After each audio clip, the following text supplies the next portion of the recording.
ecstasy and intensity allowed him to transcend his physical form.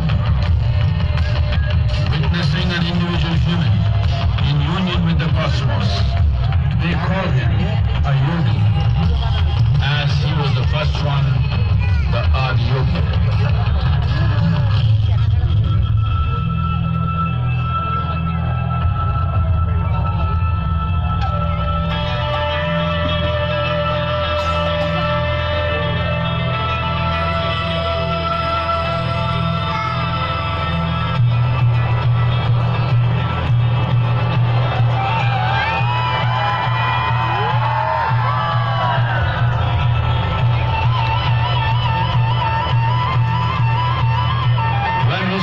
Lasted for years on end.